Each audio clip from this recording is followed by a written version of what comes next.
Halo, assalamualaikum warahmatullahi wabarakatuh. Ya, kembali lagi di channel ini sama gue Robi. Nah, siapa nih dari kalian yang pengen kerja remote, terus pengen gaji gede, terus kalian kepikiran itu semua bisa didapetin kalau misalnya kalian kerja di bidang IT. Nah, karena kalian gak punya background IT, terus kalian kepikiran buat ikut bootcamp gitu, karena sekarang udah berkembang banyak banget kan bootcamp di digital marketing ataupun IT. Tapi gue punya beberapa konsekuensi yang kalian perlu tahu. Oke, simak videonya sampai habis.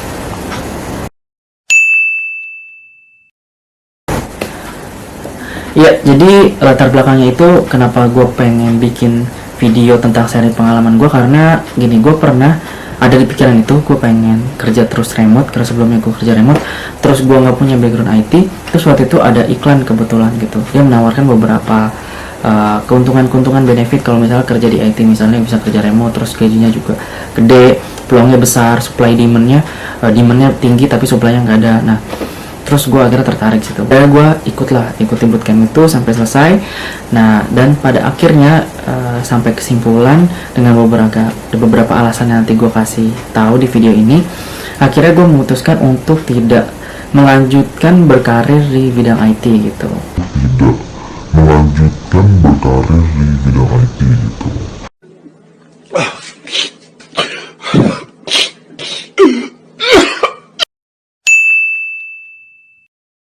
Nah, yang alasan pertama itu karena menurut gua untuk bekerja di bidang IT itu butuh komitmen yang tinggi banget gitu, terutama untuk waktu ya, untuk mempelajari bahasa-bahasa pemrograman, terus framework perlu dipelajari dengan waktu yang cukup lama gitu menurut gua. Nah, gua berpikir gua nggak punya komitmen untuk itu gitu, karena pas kemarin bootcamp aja, masalah gue udah berkeluarga. Nah, kehidupan gue tuh jadi kebanyakan di komputer aja gitu, kebanyakan ngoding, terus pelajarin framework baru, pelajarin bahasa baru, karena di IT itu perkembangan teknologi cepet banget, walaupun sekarang udah ada bantuan AI ya. Waktu itu gue masih make GitHub Copilot, waktu itu masih gratis. Terakhir gue pakai itu kayaknya dia udah mulai ngeluarin notifikasi pembaruan bahwa harus berlangganan gitu, subscription. Nah, itu gue nggak pakai lagi, itu paling membantu banget. Kalau nggak ada itu, berarti konsekuensinya kita harus ngeluarin banyak waktu di internet itu, terutama ya kalau ada pembaruan dari frameworknya itu sendiri ya, kayak si Express.js, terus React, itu baru yang masih normal, itu masih pakai JavaScript, belum lagi bahasa pemrograman ada banyak yang baru-baru, belum lagi pakai framework yang baru tuh, terus Golang, bahasa-bahasa itu butuh belajar baru lagi gitu, belum lagi kalau misalnya ada codingan yang nggak work, salahnya di mana gitu. Nah, itu kalian yang mau terjun di bidang IT sebelum ngambil bootcamp, kayaknya kalian harus benar-benar memperhatikan bahwa kalian punya komitmen yang cukup untuk bekerja di sini, karena butuh komitmen waktu yang panjang ya untuk mempelajari codingan, bahasa dan lain-lainnya itu. Perusahaan lain itu bisa beda bahasa pemrograman lagi, terus beda framework lagi, walaupun memang konsepnya nggak beda-beda jauh ya, tapi kayak ada perbedaannya, itu jadi PR aja gitu, karena harus belajar lagi gitu. Kayak misalnya di React itu beda React poinnya gitu, Bootstrap React itu beda lagi, ntar beda poin 4 terus update ke poin 5 itu udah beda lagi codingannya. Bisa aja codingan yang kalian masukin di program sebelumnya itu nanti pas lagi di program berikutnya itu kalian bisa bongkar lagi tuh, karena harus menyesuaikan dengan si update React ini, karena kayak React Bootstrap itu kan open source ya, terus dia digemari, jadi pembaruannya itu cepet banget gitu. Sebenarnya pembaruan ini membuat lebih singkat sih, lebih ringkas gitu codingannya, tapi itu jadi satu yang merepotkan menurut gue pribadi ya. Ini kenapa jadi alasan kenapa gue akhirnya nggak berlanjut ngambil ke pekerjaan di bidang IT itu gitu. Pembaruannya itu cepet banget dan harus dipelajarin terus gitu. Nah, itu akan memakan waktu kalian untuk kegiatan dan aktivitas lain. Dari 2 poin sebelumnya itu, terus gue bisa masukin lagi ke poin ketiga, keseimbangan antara work life balance ya, keseimbangan kehidupan sosialisasi dengan keluarga, teman dan juga kerabat sama pekerjaan. Itu akan susah banget waktu itu gue, karena padat ya. Tapi balik lagi ke orangnya ya, kalau misalnya orangnya punya manajemen waktu yang bagus, terus dia cepat memahami codingan, itu bagus juga. Mungkin gue akuin gue salah satu yang agak lama untuk mencerna codingan gitu. Pas lagi di bootcamp pun misalnya mentornya ngasih tahu beberapa algoritma itu, gue juga harus cerna lagi, harus dilihat ulang lagi gitu. Untungnya kan ada kayak video recordingnya, itu harus dicerna ulang lagi gitu. Di bidang IT itu karena kita bekerja di bidang teknologi, kita kejar-kejaran dengan waktu gitu, pasti adanya deadline gitu. Itu sebenarnya dilatih pas di bootcamp ya, karena deadline itu mepet-mepet banget. Tapi kalau di kerjaan nantinya, dengan pengetahuan kalian dari bootcamp itu, menurut gue sih nggak cukup ya, belum cukup banyak gitu. Jadi kalian akan butuh waktu penyesuaian gitu untuk mengejar deadline-nya. Mungkin juga itu akan membuat kalian membawa kerjaan ke rumah gitu, bawa laptop ke rumah, akhirnya ngoding lagi. Di poin berikutnya ini, akhirnya kalian itu jadi stres. Kalau gue sendiri kadang jadi stres gitu karena deadline banyak, belum lagi aktivitas yang lain. Waktu itu pas bootcamp gue kebetulan sambil kuliah sama kerja ya, nah itu bikin stres juga gitu. Pas lagi gue harus prioritasin kerja sama kuliah, ternyata ada tugas bootcamp. Gimana kalau misalnya kalian kerja gitu waktu itu, nah deadline-nya akan bikin stres juga gitu, tekanannya terlalu tinggi.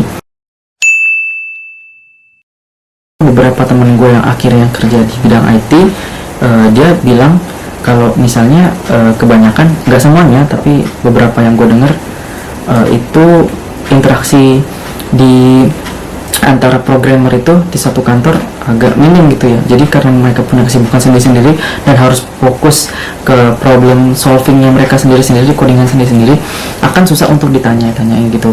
Ya mungkin senior baik ya, tapi kalau nggak tahu tanya aja gitu. Tapi ya kalian harus cari tahu dulu sendiri gitu di Google kan, karena si programmer ini temennya pasti Google gitu. Apalagi udah banyak lah informasi di sana. Dan juga Stack Overflow. Nah, Stack Overflow itu emang penyelamat banget waktu itu. Nah, kalian cari tahu sendiri, jangan tiba-tiba nggak ngerti sekali terus kalian nyari beberapa codingan aja gitu terus langsung nanya gitu. Nah, itu fatal banget ya cerita-cerita dari temen gue. Kalau misalnya dari bootcamp buat gue masih kurang ya, kalian harus tambah lagi dengan pengetahuan kalian di bidang IT ini secara pribadi gitu, melalui internet, googling pastinya, terus di komunitas-komunitas kayak Stack Overflow itu juga itu bagus. Terus mungkin ada komunitas codingan lagi di Indonesia, atau dengan ngobrol sama orang-orang yang di bootcamp juga.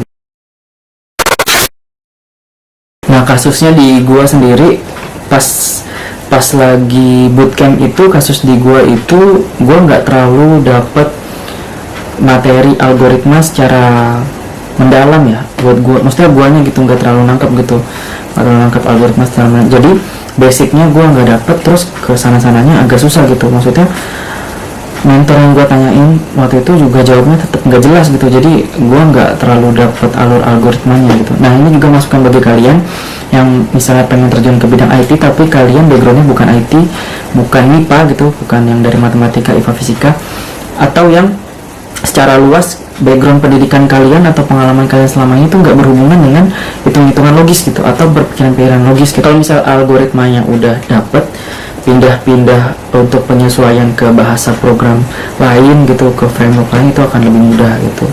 Nah, gue dasarnya itu enggak. Nah, menurut gue setelah bootcamp 5 bulan ini, untuk terjun ke bidang IT, gue harus pelajarin itu lebih lama gitu dari orang-orang lain. Nah, gue nggak sanggup di konsekuensi itunya gitu, sementara gue punya kerjaan yang lain gitu. Jadi saran gue, sebelum kalian ambil bootcamp IT atau memutuskan ambil bootcamp ya, atau series ini, kalian harus coba-coba dulu di YouTube atau internet gitu, coba-coba ngoding sendiri gitu. Apa sih itu bahasa pemrograman, terus pemrogramannya itu gimana, codingnya kayak gimana, frameworknya gimana. Ada hikmah yang beberapa gue ambil. Yang pertama, di bootcamp IT ini ngebentuk gue untuk berpikir logis gitu. Nah, berpikir logis ini berguna banget di kehidupan sehari-hari, kayak misalnya dalam kalian menentukan prioritas untuk mengerjakan sesuatu tugas gitu. Terus misalnya ngerencanain suatu pekerjaan, itu butuh banget pikiran-pikiran logis kan, untuk mempertimbangkan kalau misalnya jalan ke A, efeknya ada B, C, D. Nah, itu bagus banget. Nah, yang gue dapat dari bootcamp IT ini itu gitu yang paling bermanfaat ya. Terus yang kedua, gue juga jadi tahu tentang dunia IT itu kayak gimana. Jadi kalau misalnya gue akan bersinggungan dengan tim IT atau tim tech lah ya, itu gue tahu tuh prosesnya kayak gimana, rumitnya kayak gimana, kendalanya di mana gitu. Mungkin gue juga bisa ngasih masukan harus lewat jalur mana gitu semuanya. Nggak secara teknis codingannya, tapi alurnya gue udah tahu. Nah, setelah gue ikut bootcamp, akhirnya gue nggak terlalu nyesel juga nggak ngambil jurusan IT kan. Soalnya gue tahu udah jalanin, terus gua ternyata nggak cocok di situ ya, ya udah, jadi gua nggak ada penyesalan gitu. Akhirnya gua udah nyoba bidang yang gua penasaran banget gitu, gua penasaran banget di situ. Tuh. Nah, mudah-mudahan pengalaman gue yang gue share kali ini di video ini benar-benar bermanfaat bagi kalian ya, supaya nanti kalian bisa nentuin jalan yang akan kalian ambil gitu. Mungkin dari gue sekian ya, terima kasih telah menonton. Jangan lupa subscribe kalau misalnya video ini bermanfaat dan juga di share. Wassalamualaikum warahmatullahi wabarakatuh. Bye.